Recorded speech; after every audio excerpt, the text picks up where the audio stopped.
मेरे प्यारे बच्चे, कैसे हो तुम? मेरे प्यारे बच्चे, मुझे ज्ञात है तुम्हारे साथ बहुत कुछ गलत हो रहा है। अपने पराए सभी तुम्हारे विरोध में खड़े हो गए हैं। तुम्हारी कोई इच्छा है जिसे तुम पूरा करना चाहते हो, किंतु तुम्हारे परिवार के सदस्य तुम्हारा साथ नहीं दे रहे हैं। इसीलिए तुम बहुत हताश और निराश हो गए हो।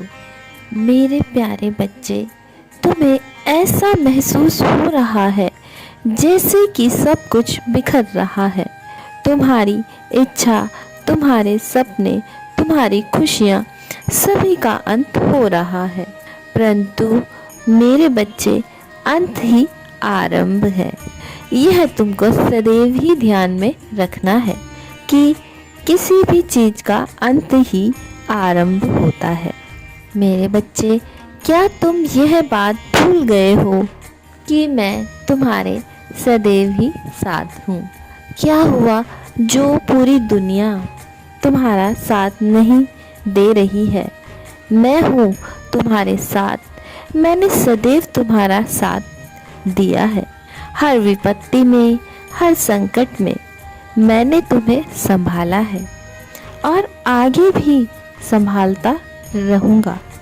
इसीलिए अपनी सारी चिंता, सारे दुख मेरे कदमों में रख दो। यह विचार भी अपने मन में मत आने दो मेरे बच्चे कि तुम्हारा कोई भी सपना अधूरा रहेगा।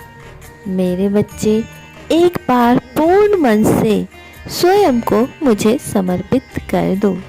उसके पश्चात तुम्हारे जीवन में जो भी चमत्कार होंगे उसे देखकर तुम हैरान रह जाओगे। मेरे बच्चे, तुम कहते हो कि तुमको मुझ पर पूर्ण विश्वास है, किंतु यह भ्रम है, मिथ्या है। क्योंकि यदि तुम मुझ पर पूर्ण विश्वास करते या तुमको मुझ पर पूर्ण विश्वास होता तो तुम्हारे मन में निराशा का जो भाव है, ऐसा भाव कभी आता ही नहीं। तुम्हारा मन सदैव ही एक सुविचार से भरा होता कि मेरे महादेव, मेरे प्रभु मेरे साथ हैं, तो चिंता किस बात की करूं मैं? किंतु तुम अपने पिता पर संदेह कर रहे हो मेरे बच्चे।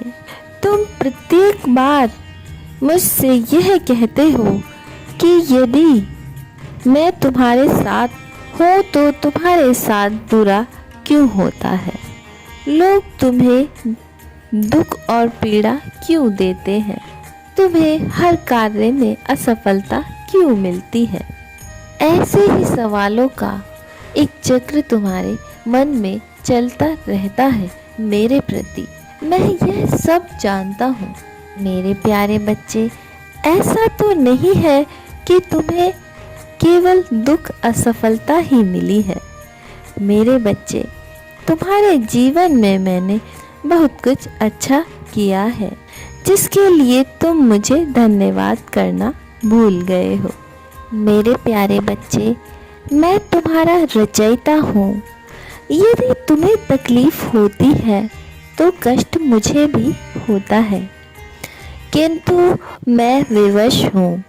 जब तक तुम्हारे भीतर के अंधकार का अंत नहीं होता, जब तक तुम अपने जीवन से सीख नहीं ले लेते, जब तक तुम इसी तरह अपने भाग्य को दोषी ठहराते रहोगे, तब तक तुम्हें ऐसी ही कुछ चुनौतियों का सामना करना होगा मेरे बच्चे, और यह तुम्हारे लिए आवश्यक भी है। मेरे प्रिय, जीवन में यदि सब कुछ पाना है, सबसे बेहतर होना है, तो तकलीफ़ें तो सहनी ही होंगी, संघर्ष तो करना ही पड़ेगा। क्योंकि जब तुम संघर्ष करते हो तो तुम्हारे भीतर एक तेज विकसित होता है, जो तुम्हारे प्रत्येक कार्य में सफलता प्रदान करता है। मेरे बच्चे, यदि तुम मेरे कथन से निसंदेह हो तो अपनी स्वीकृति के लिए हाँ अंकित करके मेरा भाग्यशाली अंक 1111 लिखकर अपनी उपस्थिति अंकित कर देना। मुझे तुम्हारी स्वीकृति प्राप्त हो जाएगी। इसीलिए मेरे बच्चे थोड़ा सब्र रखो, जीवन की प्रक्रिया पर भरोसा रखो, सर्वप्रथम अपने ईश्वर पर विश्वास रखो। मेरे बच्चे, मैं तुम्हारे हर असंभव कार्य को संभव कर दूंगा। अपने परम पिता पर विश्वास करो मेरे बच्चे। तुम्हारा कल्याण हो।